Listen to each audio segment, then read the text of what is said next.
Hello. Hello. All right, we are chatting away. So, welcome to Chat Roulette. This is mine and Zab's idea. We're going to spin this roulette wheel of fitness topics and just yap to you guys. Should we introduce ourselves? Do you want to go first, Zab? I am Xab. I'm a coach. I've been a coach for like 12 years. I've been working in the fitness industry for nearly 19. And yeah, just really like training science. That's about it. Sick. Lovely introduction. I'm Tarun. I've been a coach for a lot less years, but actually starting to get a bit longer. I realised I started my PT qualification like 5 years ago, like quite like around this time. So now I've been a coach for like three and a bit. It's actually getting longer, and I just like chatting. So we think this will be quite a lot of fun. I think it's getting past that 1 year mark is the big milestone. After that, it's like they just tick away and everything flows. Yeah. I was talking to Aaron about this the other day. I remember being like a young PT in the gym, and now there's people who are like younger than me doing it. I'm like, I might have aged a little bit here. I know. The world of Instagram is going to move on quickly. I know, it's going to be crazy. I'm going to be real old soon. But anyway, I'm actually 26 this month, which feels like a big age. I know it doesn't. If you're not like. Yeah, like wait until you're over 30. Like it's a different ball game. You'll look back, you'll be like, oh man, 26 was a good time. My knees still worked. Oh, I hope my knees work like at least into my mid-30s. Because could you imagine I've been like going on about all this training and it's actually just wrong and I'm fucked. I mean, that would be a devastating way to find out. Brutal. Well, let's hope not. But we can chat all day. So I'm going to spin the wheel. I made up these with ChatGPT, so I apologise if they're not the most exciting, but I did actually go back and forth with it for like an hour. So here we go. I was overthinking it a lot. I'm emotionally ready. Wow, that is spinning. That is trippy. It's going. And we've got... Training for long. Training for longevity. Way! Woo! Okay. I can stop sharing now. Here we go. Xab, training for longevity. Let's fucking break it apart. What do we want to talk about with it? I mean, should we talk about what the difference is between training for longevity, training for performance, what markers are actually going to improve longevity? Where do you want to go?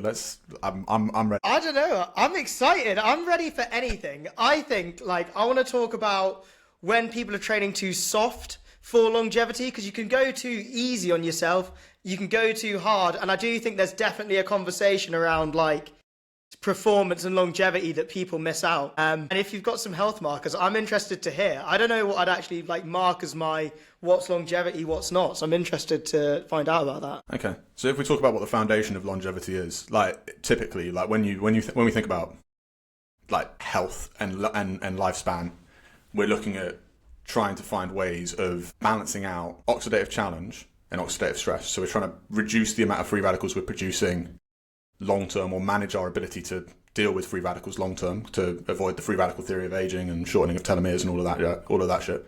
But simultaneously, we want to provide enough challenge that we improve health, we improve our tolerance to changes in our environment, we improve our ability to utilize fat to get through life in a way that is going to lead to us surviving for longer periods of time.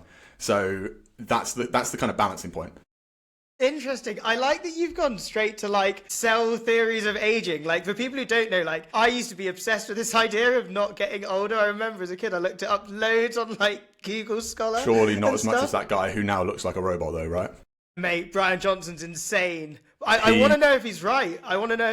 But basically, we don't need to get in too deep into that, but that's you've gone straight to, right, if I can maintain my DNA integrity for as long as possible, that's longevity.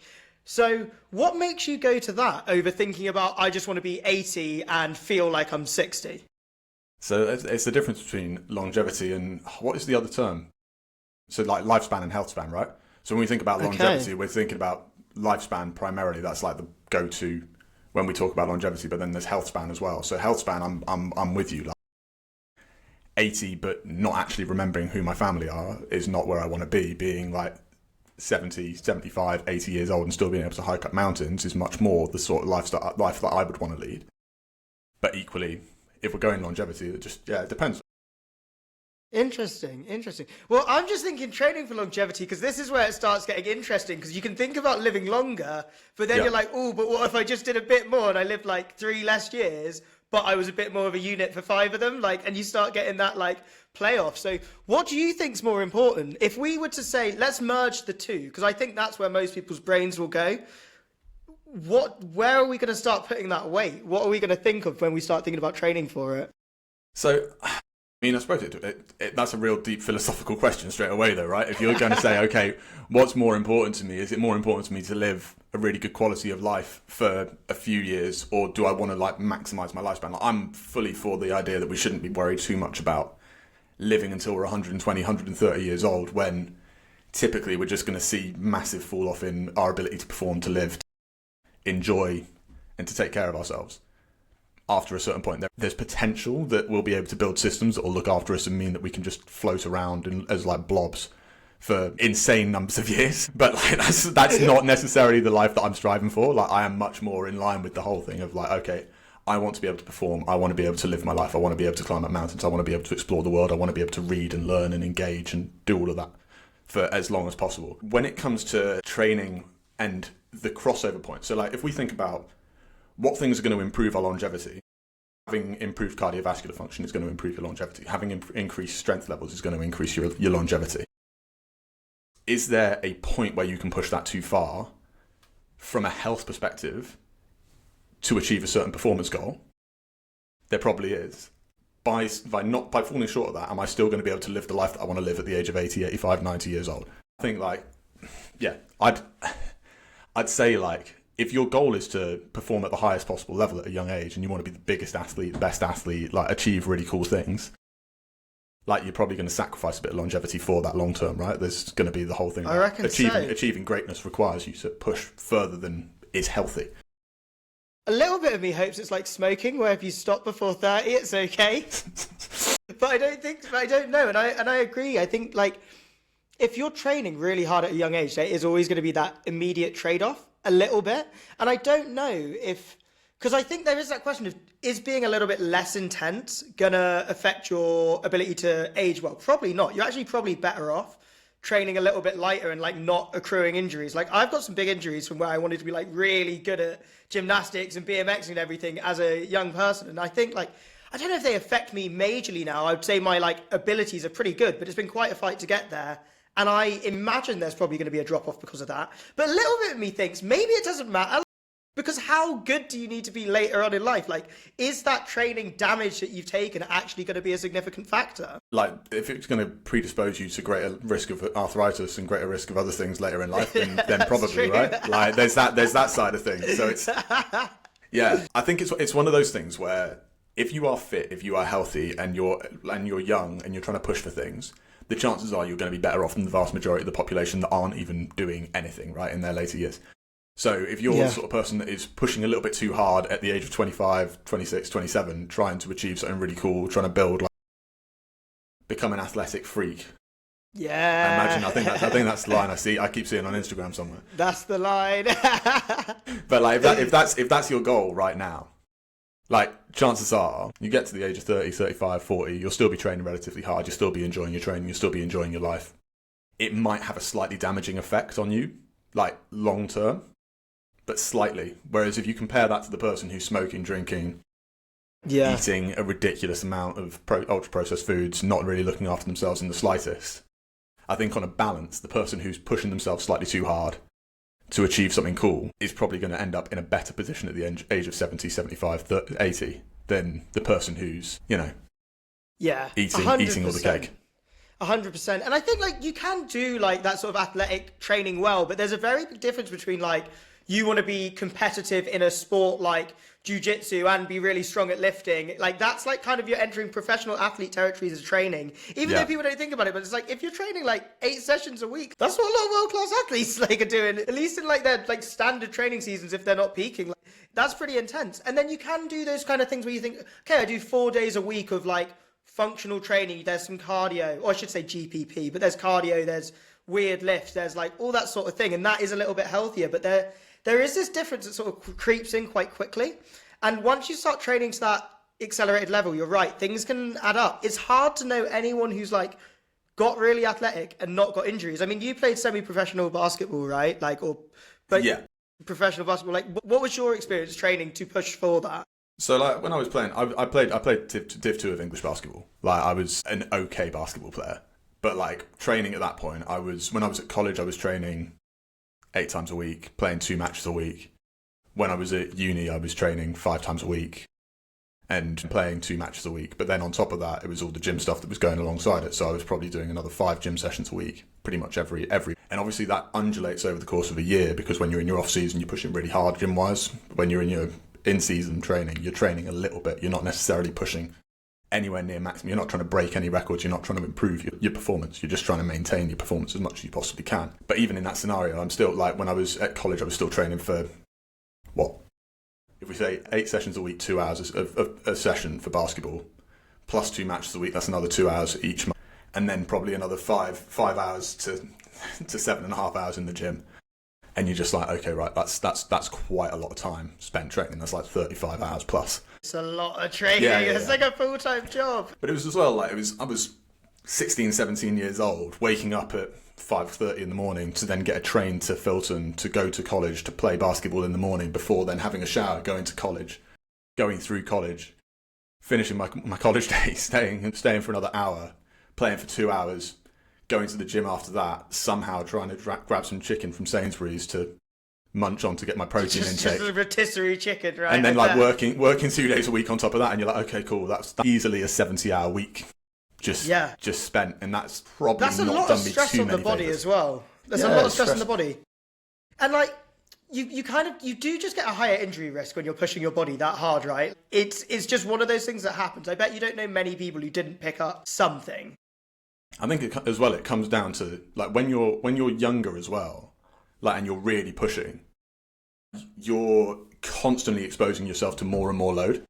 When you're like kind of in your 20s and you're still playing to a reasonably high level, chances are that like your exposure to load has just stayed the same from the time you were 14, 15, 16, 17, 18, pushing forward to when you're like in your 20s and actually performing at a reasonably high level. So at that point, like, you're ready to deal with the load that's being placed on your body. But then what you're actually doing is in your years when you're a teenager and your body's developing, you're exposing yourself to a ridiculously high amount of load at the same time as your bones are growing, your joints are changing, everything about you is changing. So that's like, there's like quite a high risk of injury at that point. And then you can manage load to some degree a bit later on, but even then it's like, okay, well, I'm still putting myself in positions where I'm competing at high level. I'm asking things to my body that I'm not entirely sure it's going to react well to. And like most of the players on my team, at the very least, rolled an ankle. Some people messed up their knees, other people broke their hand. Like, of course you're gonna risk injury if you're putting yourself in a competitive environment where you're not in complete control. Well, that's it. I mean, especially if you do like a contact sport, or even like I did cheerleading, and the worst injury I've ever had it was such a dumb injury looking back on it, but I was like 14 or 15. No, it was like the day before my 15th birthday. It was so shit. But basically, like, we'd gone to this new gymnastics place, and the coach hadn't warmed us up on this sprung floor, and I'd just not been on it before. And they go, do your best tumbling pass, and we'll put you in a group. And I just fucking went and sent it, completely over-rotated, and popped I got a tricep avulsion, but just the whole thing came off, which is ridiculous. Like, I know when I saw the surgeon, he was like, mate, I've seen this once before, and it was with a riot police officer. It might not have even been in a riot, he just said it, and I was like, that's cool, I'm holding on to that story. But it was like one of these things where I look back at it, I'm like, I clearly just wasn't warmed up and stuff, but I do wonder if, like, it was just such a big impact, and like your bone shouldn't break before your tendon, but when you're growing, like, those things are just different. I might be making this up. Like, I've not looked into the science of this. It's kind of why I'm glad you're here. This is more me asking, like, is that a connected thing? What, when you're growing in this? Yeah. Do you know what? I've never really looked into the science of it either. Like, I think you see avulsion fractures on a somewhat regular basis. I think it depends on where the fracture takes place, right? Like, sometimes you can see it quite often in like in lower limb sports because of the fact the muscle's so strong, so the tendon has to be so strong, so the attachment point has to be strong, and there's always going to be like something that is the weak link. But you've also got to think about the amount of strain you're putting your body under. Like, if you're predisposing yourself, if you're in a position where your bone's been under a lot of stress because of the fact you've had quite a lot of end-to-end loading. There's like potential risk of stress fractures, like micro damage that you're not aware of. Yeah, that's true. It's just such a weird thing when you get injured when you're young. I think for me, it's just quite a formative experience of like now, like a lot of my like early 20s has actually been recovering this deficit of just having this period of an injured arm. Yeah. And like, weirdly, now I'm 26. I remember at 21, I thought that was as good as it was going to get. And I've got way more function now at 26. So this regain seems to be like there's a long process of progress you can make post-injury. And now my arm that I consider injured is significantly better than the average person's arm. Yeah. But with that being said, I do think like, in my 20s, I can feel that stuff's harder at 26 than it was at 21. Not because I think anything's changed physically, but because I have more mental load of like, I now run a business. I used to be in uni. Like I wouldn't even go into uni. I'd literally just train and eat. So it's like, and then that makes me wonder, I go, cool, as I get older, is there a limit where these injuries are going to drop off faster just because I brought them back? Like, is this just a good age? Do you know what I mean? Like, I think that's what I worry about where when I was younger, I was really pushing the limits all the time. Whereas now I still do that, but I'm kind of like, I know I don't want to be a professional athlete. I do things as a hobby. Like, I know I'm a hobbyist in the sports I do. But I think it's the whole thing as well of like looking at, if you look at it from like a chronic training load perspective, like when you were in your early 20s and you were training all the time and you were pushing the limits, the amount of load that you were regularly exposing yourself to was really high. And it was across multiple different things as well. So like, as you then get older and you're running your own business and you're able to train less, and then you're putting yourself in weird environments that you're not as used to because of the fact you just don't do it as much. So I think about it from a basketball perspective, right? Like, I used to play basketball all the time. Now I play basketball once a week, maybe 2 times a week, maybe 3 times a week. If I play 3 times a week, my body is fucked. Like, and it's like, well, like, is that because of the fact I'm less fit now than I was when I was in my younger years, or is it just because of the fact I've been doing less load that is specific to the sport, and as a result, like when I then expose myself to more load in that area, like 3 times as much load as I'm used to, it's not really surprising that I then suddenly feel like I'm under a load of strain and my body's like aching in places that I didn't know existed. You know, and you hear it all the time. You hear people going back to playing sport after having like 2 years off. They're like, oh yeah, I just was working really hard, but I decided I'm going to get back into playing football. And they're just like, the outside of my knee, like the outside of my shin, like all of that's like aching more. And it's like, yeah, that's because you only move in a straight line now. Like, it's crazy how time catches up with you. I'm 26 and I'm starting to see differences just from lifestyle. Like, it's so stupid how much lifestyle dictates training. When you retire at the age of 30, you're just going to get back into training full time and everything's going to be great. That's the dream. I think, honestly, like in another life, I'm a kept man and I just train and like cook. Like, that's my dream, I think. What sort of stuff would you cook? Oh man, if I had all day, I'd research recipes. I actually made me and Em, this is a tangent, I'll bring us back to it in a second, but this is a really fun story for everyone. Me and Em were watching like trad wife YouTube, just watching her make butter from the cows on their farm, like getting the milk and making butter. I think that would be what I'd like to do. I'd like to be a trad wife in a way.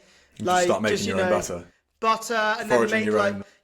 find some rabbit stuff, cook it on a grill outside, that sort of thing, you know. Keep it healthy. Sounds amazing.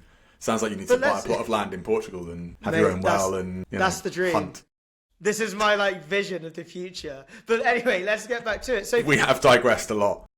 But what I think, so I actually think it's interesting because we can both talk about the effects of like training really hard when you're younger and everything. But what I will say is I think having done that, I've got quite a good range of my body and understanding of training. And I think something a lot of people miss is that they'll do like, I'm going to do yoga for longevity and I'm going to do bike rides. But then because they never like, I don't know, like do plyometrics, do real strength training, like load their body, they actually miss out on the elements that you don't necessarily immediately think about as longevity, but it's like, there's a reason a lot of old people break their bones, and it's because their bones aren't dense. Like, your bone density is always going to drop, but if you've got a much higher peak of bone density, you're going to have a better runoff. Yeah. Your heart is always going to get worse, but if your heart's better, it kind of has longer to get worse. And it's the same with like grey matter in your brain, just from like doing, I don't know how to say grey matter, but like brain volume, doing training, like that's something where it's like, well, actually, if you do loads when you're young, you'll have a bigger brain and you can have a better decline.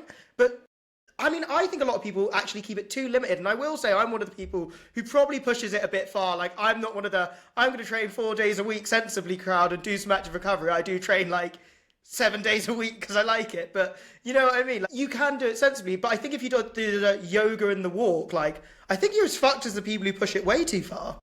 Yeah, no, I'd agree. It kind of comes down to it. So when you think about there are so many different systems within the body that can be taxed, and if you're not taxing any of them to some degree, then you're going to see a massive decline in your capacity to respond to things in that particular domain. So whether that's cardiovascular capacity, whether that's mobility, whether that's strength, whether that's like something to do with bone density, whether that's to do with rapid recoil rate, whether that's to do with the muscular tenderness unit as a whole, all of those things, if you're not trying to expose them to something that is going to give them some level of challenge and keep them active, it's that whole thing of if you don't use it, you'll lose it. And you'll lose it pretty quickly. And then it's like rebuilding is a lot harder than maintaining. So yeah, I think one of the things that I think is quite an interesting topic around this is like the difference between exercise and training. So like obviously training being goal oriented. I'm interested in this. Go on, give me all the knowledge, Xab. Give me the academia. But it's the whole. If you're training, you tend to be training for something, right? It's goal oriented, it's progressive, it's adaptive. Whereas when you're exercising, typically it's like I'm going to the gym to move my body in some way, shape, or form.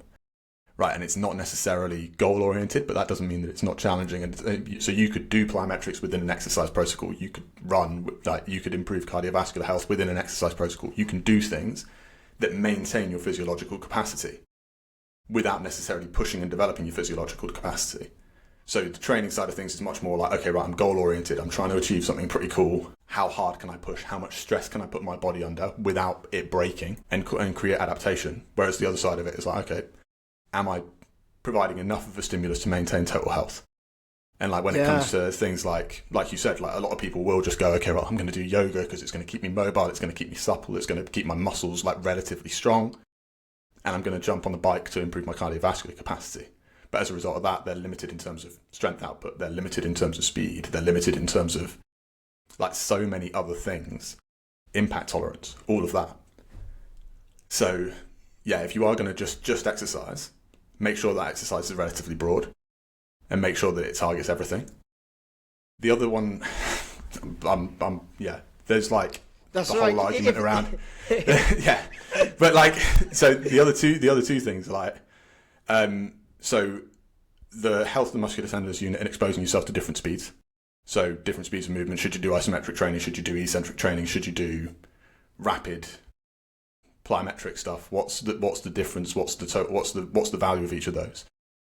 Then we could move into like the functional patterns debate, and the other one was around like grip strength as well, because like you know the study that came out was like, right, well if you grip something really hard, it's gonna if your grip strength is good, then you're going to be able to live forever.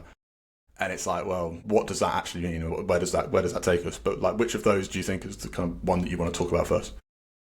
I don't know, man. Hold on, let me think. So yeah, I'm just going to synthesize what we've just spoken about. So I think like, hold on, wind me back. I think I've just lost my place in my mind. Okay, right. So we can talk about the grip strength study, or we could talk about exposure to different speeds and different like loading patterns. Right. Yeah, no. And then I'm we can talk about functional patterns off the back of that as well. No, I do. I want to do it all. No, so basically, difference between exercise and training is actually something that's really interesting. I want to touch on this first before we do that, just because I think people will wonder this as well. Because something I've always kind of like, and it's a motto I'm living less by as I get kind of more mature into my training, like coaching journey. But I still do believe somewhat that all training should aim to be progressive. But actually, I've also trained a lot of people where it can't be. Like, I've worked with people who've got, say, a brain injury, and we're like, okay, actually, what we're trying to do is just the best you can on that day. And what we can hope for is that's progressive over time. And the aim is, but say there's like a medication change or something, that might just be lower for a while and then come back up. So it's like, it's not always about doing more. It's about, like you say, maintaining. But I think a lot of people will sort of come to that point of like, and I've been asked this by people because they've said, well, when do you need to stop? What's the standard? And my answer is always like, well, where do you want your standard to be? But I'd be interested to hear your take on it, whether that's from like a perspective of what you think needs to be maintained or even like how you like allocate training time. Do you know what I mean? Because there's only so much time in a day for everyone. And when should they stop? When should they push? I mean, that's a hard question. Again, it's like you say, it is down to the individual to decide what they want their sticking point to be and what they want their area of focus to be, right? So if you've got someone who really cares about strength work, they want to really build their strength up, but they don't necessarily care as much about cardiovascular stuff, you could probably have it so that their exercise regime contains some sort of cardiovascular work, but it's not necessarily progressive. It could just be you jump on the bike, you do 30 minutes, just low intensity, just to recover, get blood flowing, like improve cardiovascular health, but you're not necessarily aiming to push and develop your cardiovascular system. In the meantime, we'll really try and focus on developing your strength and like do loads of high intensity strength lifts and go through that sort of strength training protocol. But then all the other things just need to be maintained around that, right? And it's like, okay, well, if I've got 5 hours in my week and I want to devote 3 hours of that time to strength training, then it's probably important that I still do some form of mobility for like 30 minutes a week, some form of cardio for like 30 minutes to an hour a week. And it's just finding the right balance for you. I think it's the whole thing of like, if we're talking about longevity, we want to make sure we hit everything, every physiological aspect to the point that it doesn't decline. Yeah. Right? It's like minimum effective dose almost. And that kind of goes into like training different speeds because you kind of need to get to all of them. Yeah, it's not even necessarily minimum effective dose. It's just like it can be below that, right? Because the minimum effective dose is the minimum dose that's going to lead to some form of adaptation. Whereas what we're just trying to do is avoid like a disintegration. Yeah. We're trying to avoid your cardiovascular system becoming less efficient, because if it becomes less efficient, then your heart health is going to decrease, your vascular stiffness is going to increase, all of those things that we want to avoid for longevity. Like we won't avoid them. So it's like providing enough of a dose that your cardiovascular system still has to be active. You still have to be able to react to changes in body position, like changes in blood pressure, etc. And then the things that you actually really want to develop, push them as hard as you need to, but think about like, okay, how much time am I devoting to this? Am I still devoting enough time to those other areas? And it could literally be that you do like one session a week, one session a fortnight, that is designed to give you some form of cardiovascular stimulus, but that's for you to decide. Yeah. No, it's so weird. It's such a weird thing to think about, because it's like, what is, like you say, what is enough? Like anecdotally, I'd be like, I'm pretty sure if I just did one heavy lift a week, I would stay as strong as I am. Like, I don't know about you. I don't think I'd find it too hard to stay strong. I mean, like, this is completely anecdotal. I think you're probably right. But like I think that comes down to chronic load as well, though, right? So, like, it's the whole thing of, you look at an athlete who has been doing strength training for like 3-4 years, their drop-off's going to be a lot slower than an athlete who's only been training for like 3-4 months. This is true because after a certain point, it's upregulation of genes, isn't it? Like, when you train long enough, what you're talking about is like your body is just expressing that gene more dominantly. I don't know how long that stays. I don't want to get into the science of it, because every time I talk about science, I know there's going to be some science where it's like, and like, it's always with like a million studies. I'm like, I'm not reading all of that. It's always like a million studies, but it's like the million studies that the individual hasn't read. The person who's run the study has just written from their viewpoint, what the outcome is. I always say about like, scientific research is amazing and everyone should read as much scientific literature as they can if they're interested. At the same time, it's like, don't just read the conclusions, don't just read the abstracts, actually read the literature, and don't read it from the perspective of like trying to understand what the author is telling you. Read it from the perspective of just adding to your data set. Because like I go back to like my degree when I was doing my dissertation. Me and another guy on my dissertation both got firsts, in spite of the fact we interpreted our data completely differently, came out with completely different conclusions. It was the same research study, same participants, same data set. Everything about it was the same, but we looked at one variable slightly differently, in the sense of we were looking at kind of the value of teamwork in interdependent and interdependent competition, and what it did to your performance outcome. And there was like a perceived performance and there was an actual performance, right? Within this basketball shooting thing. And it was like, okay, well, how many baskets did you score? That was your actual performance. Your perceived performance was like, how did you feel like you did given the circumstances? And obviously in one environment, you're playing and you're just shooting on your own. And in another environment, you're shooting against somebody and their ball can hit your ball. They can get in the way of you while you're trying to grab your rebound to pass it back to your teammate, etc. And he viewed the perceived effort, the perceived performance as like his like enjoyment factor, but not as a performance outcome. Whereas I viewed it as a performance outcome, and as a result, the perceived performance was better in the environment where you were competing against somebody directly, and then that was because of the excitement. Whereas in his outcome, like performance was worse in that scenario. So our studies just completely deviated. Our dissertations completely deviated from each other but both of us got really high marks. Do you know what? I love that. That's such a tangent, but that's such an interesting thing to come out with. But it's so true. Like, this is one of the reasons I don't like talking too much about scientific literature, because people DM me all the time and like, what studies are this? And I'm like, everyone's got a slightly different interpretation. You've got to have done just a lot of research and form like a generalized opinion. And sometimes you'll be wrong, sometimes you'll be right. But like you say, because no one study has a specific point, it's kind of like, this is what we've done, here's what we think. With the same data, you could actually think something very differently. And then you've got to get loads of these sort of opinions and formulate them into like a generalized, here's why, what I sort of think makes sense. Yeah. But people want it to be like one paper, one opinion, this is how it must work. And it's like, that's not the point of science. But that's not like, how scientific papers are designed. We've got this issue at the moment where people are looking for more and more purity in terms of the answer. They want like a really, really specific thing to be the factor that defines everything for everybody. While simultaneously, we've got this expanding level of knowledge that's showing how many different things impact our bodies. And it's like, stop looking for the simple answer. Like, it's really interesting. If you find something that is useful in interpreting how we adapt to training, great, like, put it out there into the world. But don't be like, okay, but this is it, guys.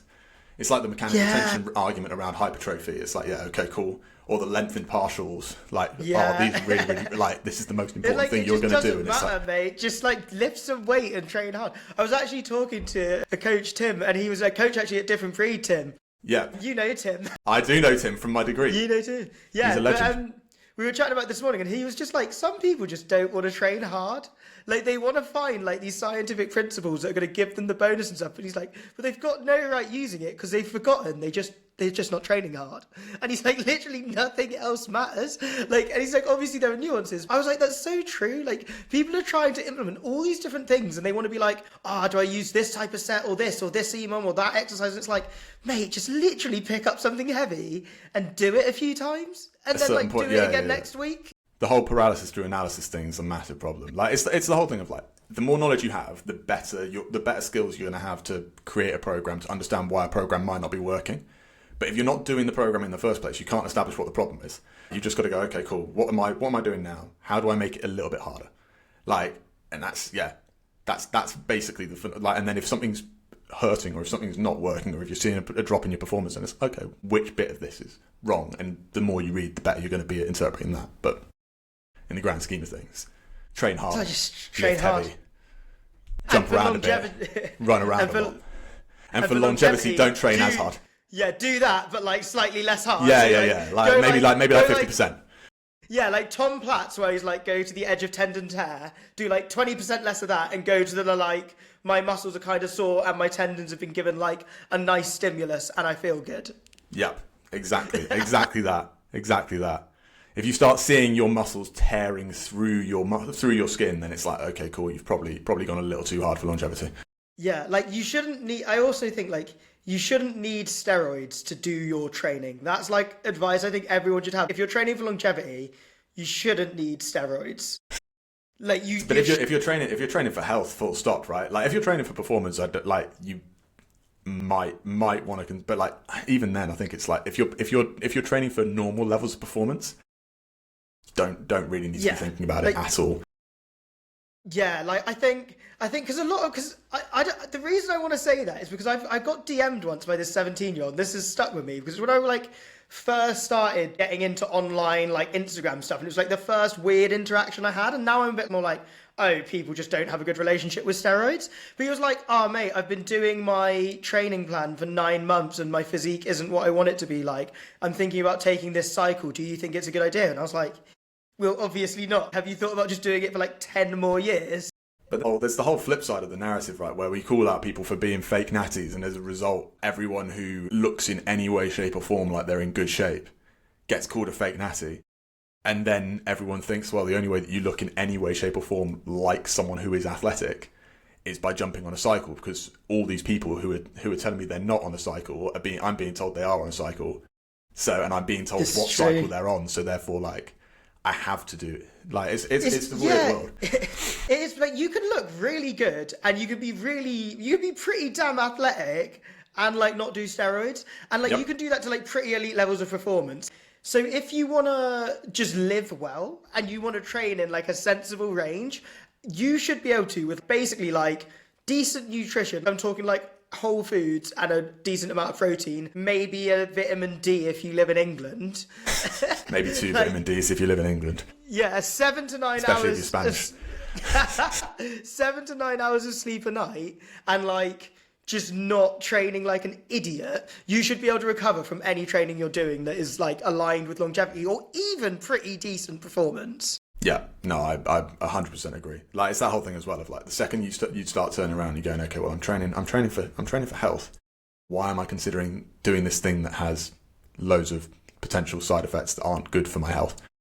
Yeah, and like even things like if your test is dropping through the floor, do you need TRT or do you need to not train 10 times a week?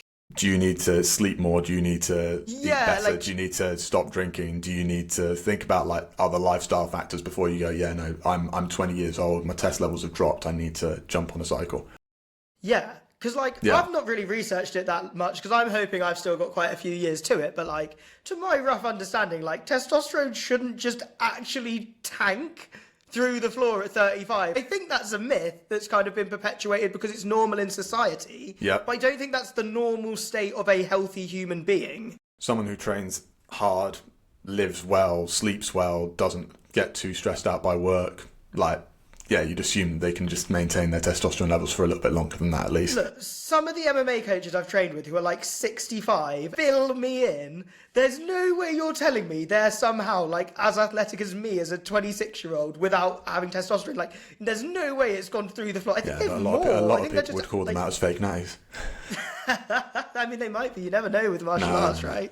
I'm sure every single martial artist, mixed martial artist, is completely natty.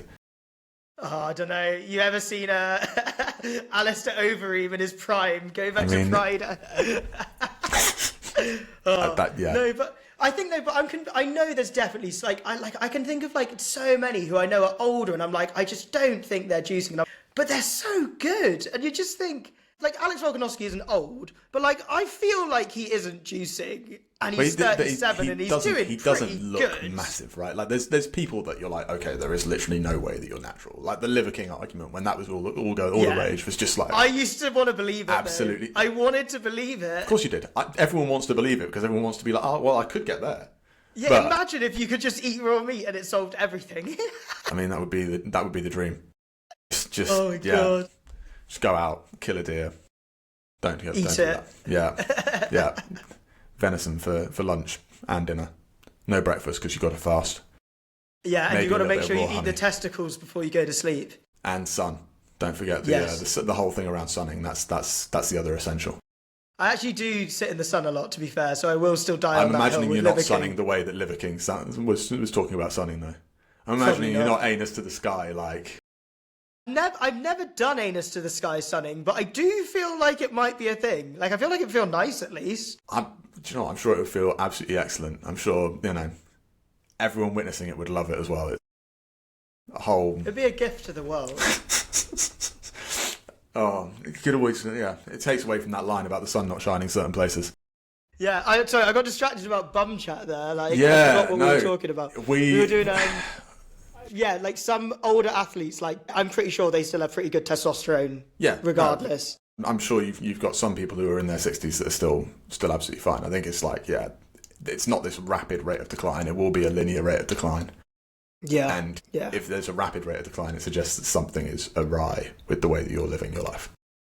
I think so. 100%. Like, I know a lot of people don't trust the CrossFit Games, but I still think they're quite a good example of like what people can do. Even if you say the top 5 are juicing, I think there's got to be someone at the CrossFit Games who is natty. And if you're in even the 40th place in the CrossFit Games, you are such a machine. It's not even a joke. So when I see like the 65 plus division stuff, I'm pretty sure you should be fine getting older. Like, but if you're training hard, like you should retain a lot of these things that are doing all right. I don't know what the actual true longevity of like CrossFit Games older athletes are. I don't know if they live into their hundreds or they die off a bit earlier than average, but I guess they live longer than average. You'd hope so.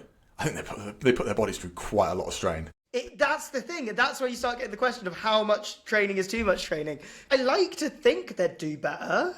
but it's hard. It's how much, hard to me, it's sport. like how much are you pushing the boundaries between like stress and challenge. Like if you're in a position where you are challenging your body on a regular basis, you're providing some level of like, you're exposing yourself to an environment that is not necessarily 100% comfortable, but it's manageable. That's not going to do you any harm long term, right? But it's when you have like series of if you look at like certain training practices, right? So like you've got someone who's a really advanced level athlete, they're trying to push their fitness a little bit further, and you see them go through like a shock block. So they'll go through like 3 weeks of ultra intensive work where they, instead of like doing 2 intense training sessions a week, they're doing between 3 and 4 intense sessions a week, because of the fact they're trying to overshoot and create a really big super compensation effect at the other end of that training cycle. Like, that's probably when you're like, okay, that's really, really not going to be good for you. Like, long term. Because the amount of challenge, the amount of stress you're placing your body under, the amount of strain you're placing your body under. And then the stuff around like the way that fighters train and like how they cut weight and rebound and regain weight and all of that sort of stuff. Don't get like me started bodybuilders on as well. Like, I think it's a shame you can't stop weight cutting, because here's the thing. I completely believe that some people cut weight better than other people. So some people, I bet, retain 99% of their performance, but I bet a lot of other people retain like 80%. yeah. But it's unfair, right? Because they're cutting, you have to cut, because otherwise they'll be massive compared to you. But you don't get to pick if you're someone who has that like 80% loss or 99% loss, or everyone could just be at 100%. Like, it's such a shame that, like, I mean, one FC do hydration tests, which I think's cool.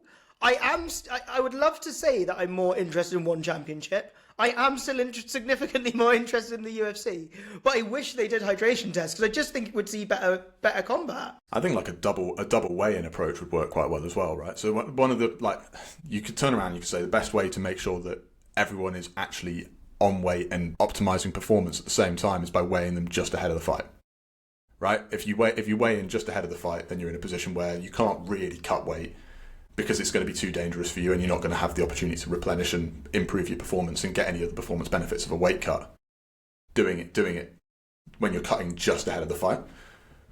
But then you're in a position where what happens if someone doesn't make weight, and then you just have to cancel a load of fights because some people aren't making weight. So then if you had like a weigh-in the day before and a weigh-in the day of, you know that everyone's the right weight, so you can replace fighters. But you're also making sure that no one's like trying to actively cut weight to replenish water stores and replenish weight on fight day. I reckon you should weigh them. Do you know what? I'm gonna go more extreme. Just weigh them constantly. 7-day weigh-in. You have to be on weight for a week. 7-day weigh-in, because it's so easy to stay within like a 1 kilogram range for a week. Yeah. Yeah, no, and that's fair. then I know you're not. You can't be that dehydrated for a week. If you did, fair play. Like, you're a better man than I, because I don't think I could do a normal weight cut. I think I'd give up. What are your thoughts on the whole thing around like more weight categories? So like some people have turned around and said, oh, like if you introduce more weight categories, then people wouldn't weight cut because they'd sit at a weight that was more appropriate for their body frame. Honestly, I barely pay for the pay-per-views as it is, because they're expensive. Like, I'd pay for a yearly pass, but that's not how it works. So I barely watch it as it is. I just like keep up on Instagram. I think if there were even more weight classes, it would be very hard to keep track of what's going on. Yeah. No, I'm kind of with you. I think the idea of regular weigh-ins is definitely the way to go. Like, if you were to just go, okay, right, you've got to stay on weight for 7 days, or you've got to stay on weight for 3 days, or you've got to be at weight like 6 weeks out of the fight. Yeah, or even like £5 8 weeks. No, not 8 weeks, or like £5 1 week out of the fight. And then suddenly you've got like people fighting at their weight. It'd be nice. Look from at a longevity us, standpoint, that's definitely non-MMA. Look at us. Just trying to solve the issues of like, hey, I'm involved in the world of fighting slightly. Look, Dana White, listen to us. We definitely know more than everyone who knows about MMA. Yeah, no, fair point. Maybe we don't solve that problem in this chat. Hey, look, you never know. If they implement that in a year's time, you know where it came from. Yeah, Big Sam sorting the world's problems. Yeah, we've got a big tangent there, but so the next topic we were going to talk about was going to be the impact of changing speed of movement on muscle strength and the longevity of muscle health. Do you want to go back to that, or are you?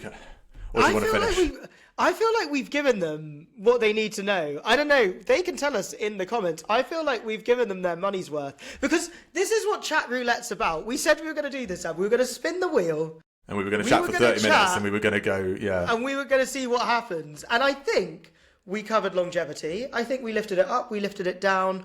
We've talked about the thoughts that come from thinking about longevity. We've spoken MMA rule set, obviously linked, and we've spoken steroids, which I actually do think is linked. I'll give us that. I'll give us that. The grip strength one. Going back to the grip strength one. Give them this final one. Give us a final talking point.